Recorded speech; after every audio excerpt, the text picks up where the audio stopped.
Olá, hoje nós vamos fazer uma live diferente, né? Uma live especial Santo André 500 anos. E para falar sobre os projetos sociais para o futuro da cidade, para Santo André, daqui 30 anos, quando então o município completa 500 anos, nós conversamos com Ana Carolina Serra. Ana, seja bem-vinda. Olá, Mariana, tudo bem? Olá a todos que nos acompanham, o pessoal da RD, a todo o pessoal da equipe técnica. Muito obrigada pelo convite. Maravilha, Ana. Vamos começar falando então sobre as ações, né, as ações sociais e como essas ações elas estão sendo implementadas hoje, pensando no futuro da cidade. Mariana, aqui a gente pensou justamente em trabalhar as ações sociais de forma bastante articulada com todos os setores da Prefeitura de Santo André, de forma a enxergar a ação social de uma forma mais global, mais complexa, pensando não somente na assistência social, como de fato era vista anteriormente, como ainda é visto por muitos municípios. Isso nos diferencia da ação social de diversos municípios, inclusive aqui na região do Grande ABC. Então, aqui, através do Núcleo de Inovação Social, a gente está baseado em 3 grandes pilares, que é a segurança alimentar, a capacitação profissional e o engajamento de toda a sociedade. Então, através desses 3 grandes eixos, o Núcleo de Inovação Social, encabeçado pelo Fundo Social de Solidariedade, desenvolve em parceria não só com a Secretaria, né, de Desenvolvimento Social, a conhecida Assistência Social, mas também com parcerias com a Secretaria de Saúde, Secretaria de Educação, Secretaria de Desenvolvimento Econômico, a Secretaria de Obras, Secretaria de Segurança, Secretaria de Meio Ambiente, essas ações transversais para que a gente tenha, de fato, a inovação social, garantindo lá na ponta a efetividade da política pública. Você tocou num ponto que é muito interessante, que é a questão da segurança alimentar, né? Hoje, cada vez mais, isso não é uma peculiaridade de Santo André, infelizmente é do Brasil e do mundo todo, né? A gente vive numa situação muito diversa, né? E muito problemática. Como pensar, então, daqui para o futuro para assegurar que isso não aconteça ou que isso vá sendo dirimido ou melhorado ao longo dos anos? Então, vamos lá. Olha só, infelizmente, essa é uma questão que vem crescendo ao longo do tempo e a pandemia mostrou uma realidade que nós já enfrentávamos, né? A questão da segurança alimentar, da necessidade das pessoas. Então, a pandemia, a gente acaba por dizer que escancarou, infelizmente, a realidade de muitas pessoas e que, infelizmente, por conta da ausência do trabalho, né, elas não conseguiam, por conta da pandemia, de vender o que a gente fala, de vender o almoço para conseguir comprar o jantar. Só que para a gente conseguir resolver uma solução dessa, ela não é simplesmente a questão de se entregar o alimento, conforme faz a assistência social. A gente precisa também trabalhar a autonomia dessas pessoas para que, através da capacitação profissional, elas possam se reerguer enquanto indivíduo na sociedade e ter essa autonomia de se prover não só a si só, de se cuidar, como também da sua família. E aí, pensando nisso, a gente precisa, primeiro, retirar essa pessoa da situação de vulnerabilidade, enxergar qual foi a condição que levou, que a deixou nessa situação vulnerável, fazer o diagnóstico e, consequentemente, o encaminhamento necessário, e aí depois dar condição para que ela possa crescer profissionalmente e também produzir.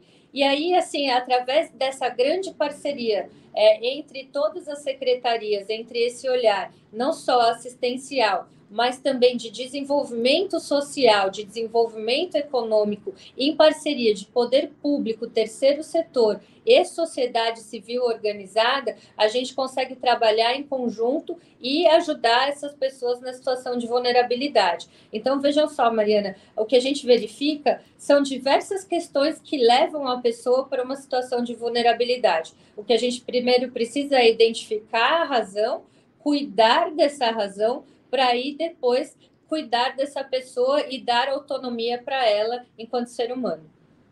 Ana, você citou também essa relação com o terceiro setor, né? Qual que é a importância de cada vez estreitar mais laços?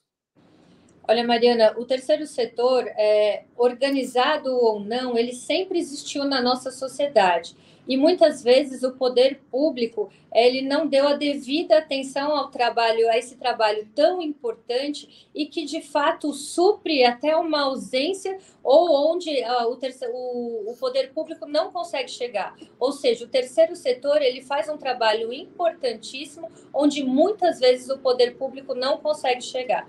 E aí, baseando nisso, nesse trabalho de fortalecimento das atividades do terceiro setor, quando a gente vê, então, o poder público dando as mãos para o terceiro setor, a gente vê um resultado social muito maior, muito mais amplo e efetivo, porque o que a gente vê é, de fato, a descentralização dessa atenção social, a amplitude desses serviços sociais, dessa questão assistencial, dessa questão de capacitação profissional, dessa questão educacional e até mesmo de saúde, muitas vezes, e que a gente consegue aí ampliar essa oferta de serviços, não só público, mas também privado, para garantir aí a autonomia, a qualidade de vida para essas pessoas. Então, o que a gente vê aí é, de fato, o terceiro setor auxiliando o poder público na consecução do bem público, né, do bem comum, que é justamente auxiliando a sociedade a se desenvolver. Então, quando a gente fala no trabalho aqui do NIS, em Santo André, do Núcleo de Inovação Social,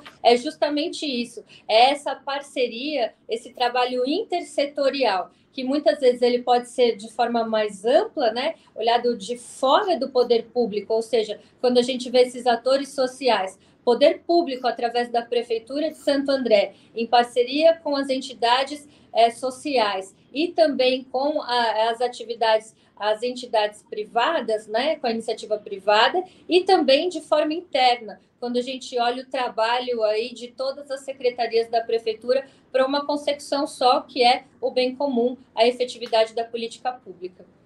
Ana, voltando para essa questão da transversalidade, qual que é a importância dessa transversalidade, como você já disse, né, pensando em políticas públicas, porque a ação social ela passa por isso, né, ela passa por todas essas, né, saúde, desenvolvimento econômico, enfim, pensando na necessidade do futuro da população.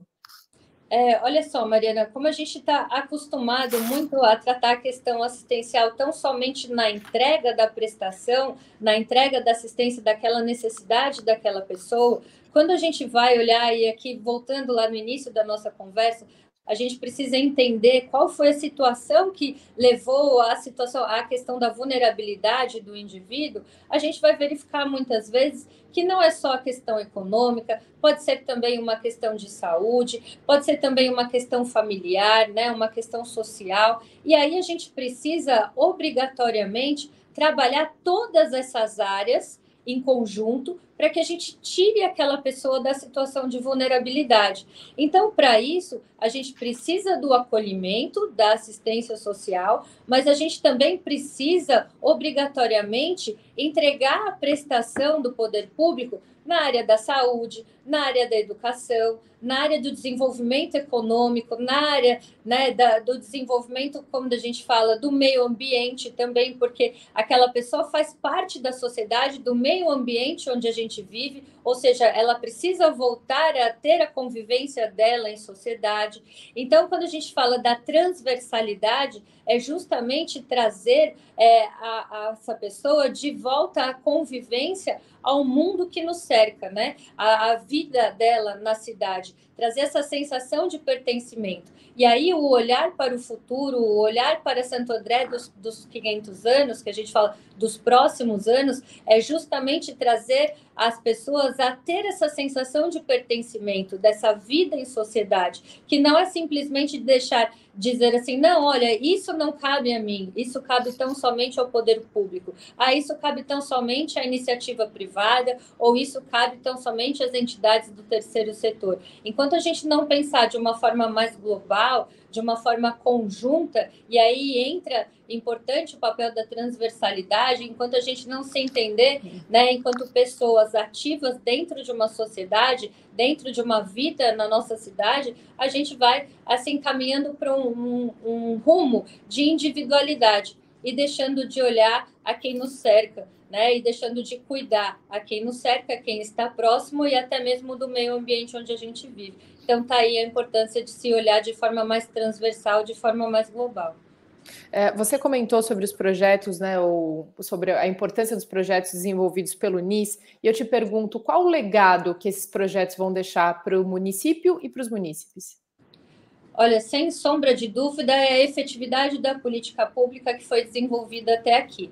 O alcance que esses projetos, por mais simples que sejam, que trouxe ali na ponta para os indivíduos. Desde o Moeda Verde, da troca do lixo reciclável pelo alimento, fazendo diferença na vida daquelas famílias a cada quinzena, enfim, na cada periodicidade, nas mais de 20 comunidades que são atendidas pelo Moeda Verde, nos cursos de qualificação profissional que trouxeram rendimento para as pessoas, para a família daquelas pessoas, mas não só o rendimento econômico, mas sim uma esperança de vida, uma esperança de renovação e de inserção ou reinserção dessas pessoas no ambiente social e, acima de tudo, no engajamento da sociedade andreense na vida, na participação da cidade. Quando a gente fala das lojas solidárias, quando a gente fala no trabalho, de todo mundo sabendo que aquela doação que ela entrega nos pontos de arrecadação, nas campanhas do agasalho, no comércio ou nas lojas solidárias que a gente tem nas parcerias com os shoppings, vai de fato para uma entidade e que vai de fato atender a vulnerabilidade, a necessidade de uma família, de uma pessoa aqui em Santo André. Então, esse engajamento como um todo é algo que renasceu na cidade, porque ele nunca deixou de existir e que, de fato, agora a gente deixa como legado e que pode fazer e vai continuar fazendo a diferença na vida das pessoas. Para que a gente possa finalizar, qual é o desafio? Imagino que enorme, né? Mas gostaria que você detalhasse para a gente, de quando a gente pensa em ação social a curto, médio e longo prazo para uma cidade.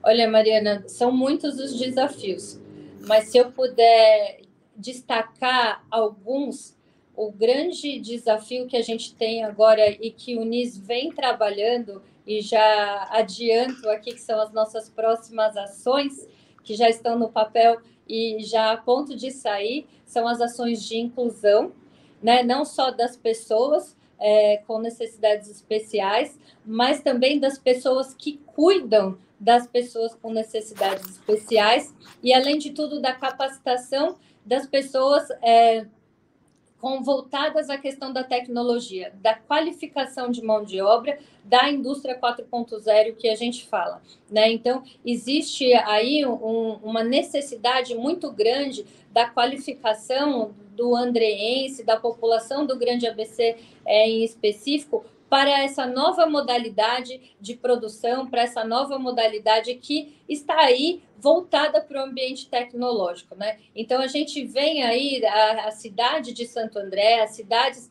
aqui do Grande ABC, já foram cidades eminentemente de natureza industrial, passaram pela questão dos serviços. A gente vê aqui na cidade de Santo André ela se encontrando no ramo da gastronomia, no ramo da prestação de serviços, da hotelaria, da movelaria, inclusive. A gente vê aqui a questão da decoração, como polo de decoração, os shoppings, as lojas, mas a gente vê também uma atração à vinda agora dos grandes polos tecnológicos. E a gente precisa qualificar a nossa população para atender a mais essa demanda também. Então, tanto a questão logística quanto a questão tecnológica, a gente sabe que a gente tem produtos muito bons, as pessoas, a população aqui do Grande ABC, especificamente aqui de Santo André, são pessoas muito aguerridas e que a gente precisa qualificar para atender toda essa população.